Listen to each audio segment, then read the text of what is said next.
Students, मैं BVT government college Chimanpura से doctor Uma Sharma. हमारा एमकॉम फाइनल आप लोगों के लिए चलने वाला सब्जेक्ट OP6 लागत एवं परिव्यय अंकेक्षण। इसके अंतर्गत आज मैं लागत एवं परिव्यय अंकेक्षण एवं उसकी समीक्षा के बारे में जानकारी दे रही हूँ। परिव्यय अंकेक्षण कार्य संपन्न हो जाने के पश्चात परिव्यय अंकेक्षक अपनी रिपोर्ट तैयार करता है।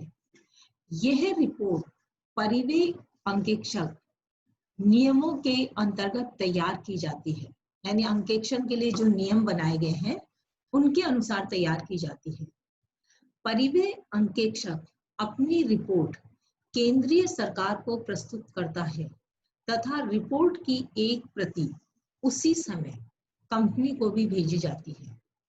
यह रिपोर्ट कंपनी के वित्तीय वर्ष की समाप्ति के 120 दिन के भीतर प्रस्तुत हो जानी चाहिए। यदि परिव्यय अंकेक्षक अपनी रिपोर्ट निर्धारित समय में सरकार को नहीं देता है तो उस पर आर्थिक दंड लगाया जा सकता है। कंपनी को अंकेक्षण रिपोर्ट की प्रति मिल जाने के पश्चात इसमें वर्णित मर्यादाओं के संबंध में इस रिपोर्ट की प्राप्ति के 30 दिन के भीतर वह पूर्ण सूचना और स्पष्टीकरण केंद्रीय सरकार को देगी। यदि केंद्रीय सरकार और सूचना व स्पष्टीकरण आवश्यक समझती है तो वह इसे मांग सकती है और कंपनी को यह अतिरिक्त सूचना और स्पष्टीकरण ऐसे समय के भीतर सरकार को देनी पड़ेगी जो सरकार द्वारा निर्धारित किया जाए।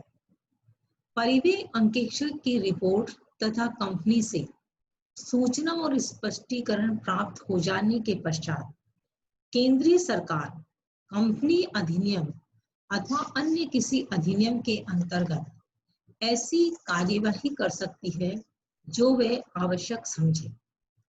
वह आवश्यक समझने वाली कार्यवाही की जाएगी।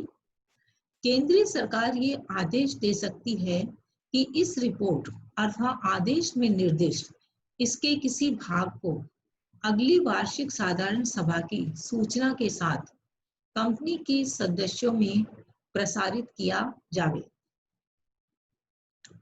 अंकेक्षण प्रतिवेदन, जैसे ऑडिटिंग रिपोर्ट कहते हैं, के संबंध में मुख्य बातें निम्न प्रकार हैं। रिपोर्ट भली प्रकार टाइप, मुद्रित तथा विधिवत फाइल की गई, जिल्दबंद या पिरोई गई होनी चाहिए। मतलब टाइप की होनी चाहिए, टाइप जिसे मुद्रित की हुई भी कहते हैं, फाइल की गई होनी चाहिए, जिल्द में फाइल होनी चाहिए और पिरोई गई होनी चाहिए। रिपोर्ट के पृष्ठ क्रमानुसार व्यवस्थित हों, मतलब इन पर सीरियल नंबर हो तथा दायित्व किए जाने से पूर्व सभी पृष्ठों पर अंकेक्षक के हस्ताक्षर हो। प्रत्येक पेज पर अंकेक्षक अपने हस्ताक्षर करेगा। प्रतिवेदन के सभी अनुच्छेद क्रमांकानुसार व्यवस्थित हों जैसा कि नियमावली में दिया है। विषय सूची भी दी जाए। परिव्यय अंकेक्षण प्रतिवेदन की प्रतियों की संख्या निम्न उद्देश्य से तैयार होनी चाहिए। 2 या अधिक प्रतियों के साथ मूल प्रति सरकार को भेजे जाने के लिए, सरकार को एक मूल प्रति भेजी जाएगी और उसके साथ कम से कम 2 प्रतियां, 2 या अधिक प्रतियों। दूसरी, एक प्रति परिव्यय अंकेक्षक के लिए, परिव्यय अंकेक्षक स्वयं एक प्रति रखेगा। एक प्रति कंपनी के लिए, एक प्रति कंपनी में रहेगी। एक प्रति उत्पाद शुल्क अधिकारियों के लिए, एक प्रति आयकर अधिकारियों के लिए, एक प्रति अतिरिक्त तौर पर भावी परिव्यय अंकेक्षण हेतु। परिव्यय अंकेक्षण प्रतिवेदन सरकार को या तो पंजीकृत करके या व्यक्तिगत तौर पर संदेहवाहक द्वारा भिजवाया जाना चाहिए तथा उसकी स्वीकृति प्राप्त की जावे। लागत प्रतिवेदन में प्रयुक्त अंकेक्षण की तकनीकें। इसमें अंकेक्षण की कौन कौन सी टेक्निक्स प्रयुक्त की जाती हैं? सामान्यतः लागत लेखाकारों द्वारा निम्न तकनीकें लागत प्रतिवेदन तैयार करते समय प्रयोग की जाती हैं।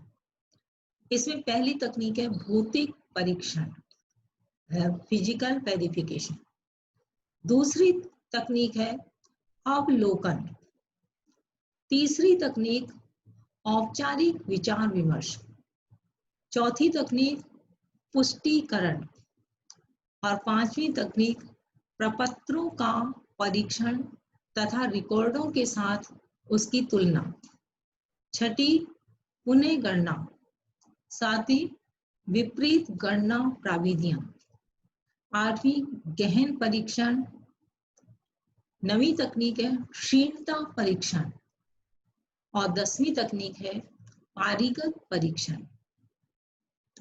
लागत प्रतिवेदन तथा प्रमाण पत्रों में अंतर। कि लागत प्रतिवेदन और प्रमाण पत्र में प्रमुख अंतर इस प्रकार है। प्रमाण पत्र में उल्लेखित तथ्य की सत्यता की लिखित पुष्टि होती है तथा इसमें किसी अनुमान अथवा राय का समावेश नहीं होता। इसका प्रयोग तब किया जाता है जब अंकेक्षक तथ्यों की शुद्धता को सत्यापित करता है। एक अंकेक्षक का प्रमाण पत्र बताता है कि उसने कुछ राशियों को सत्यापित किया है तथा प्रपत्रों एवं अन्य लेखा पुस्तकों के परीक्षण द्वारा वह उनकी शुद्धता जांचने की स्थिति में है। जबकि प्रतिवेदन एक औपचारिक विवरण है जो रिपोर्ट के अंतर्गत निर्दिष्ट मामलों की समीक्षा अथवा परीक्षा के पश्चात तैयार की जाती है। ये एक फॉर्मल विवरण है जो निर्दिष्ट मामलों की समीक्षा हेतु की जाती है। समीक्षा अथवा परीक्षा के पश्चात तैयार की जाती है तथा इसमें इसके ऊपर अंकेक्षक की राय का भी समावेश होता है। अंकेक्षक कहता है मेरी राय यह बताती है कि अंकेक्षक ने सामान्यतः स्वीकृत लेखांकन व्यवहारों के अनुसार संबद्ध रिकॉर्डों का परीक्षण किया है तथा कंपनी के कार्यशील परिणाम तथा वित्तीय स्थिति की सही एवं सच्ची छवि उसके वित्तीय विवरण प्रस्तुत कर रहे हैं। अंकेक्षक की टिप्पणी तथा मर्यादा दोनों में अंतर होता है। मतलब टिप्पणी अलग होती है और मर्यादा अलग होती है।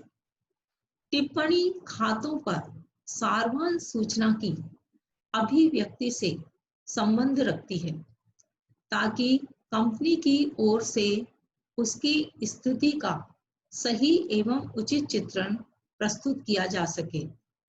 जबकि मर्यादा में लागत खातों या वित्तीय खातों के संबंध में प्रबंध के साथ अंकेक्षक की असहमति का तत्व विद्यमान रहता है। जहां तक एक अमर्यादित या स्वच्छ राय का प्रश्न है, इसमें अंकेक्षक विभिन्न मामलों पर अपनी राय बिना किसी एक संदेह के व्यक्त कर देता है। इसका एक उदाहरण प्रस्तुत करते हैं। उदाहरण के लिए उसकी राय हो सकती है, हमारी राय में तथा हमारी सर्वोत्तम जानकारी से तथा हमको दिए गए स्पष्टीकरण के अनुसार जो भी कंपनी हो उसका नाम, जैसे यहाँ हमने एबीसी कंपनी, ठीक है, एबीसी कंपनी का चिट्ठा तथा लाभ हानि खाते, वित्तीय स्थिति तथा कार्यकारी परिणामों की सही एवं उचित छवि प्रस्तुत करते हैं। इसके अतिरिक्त एक मर्यादित राय में अंकेक्षक अपने कुछ संदेह व्यक्त करता है। ओके स्टूडेंट्स, अगले लेक्चर में फिर हम इससे आगे की जानकारी प्राप्त करेंगे।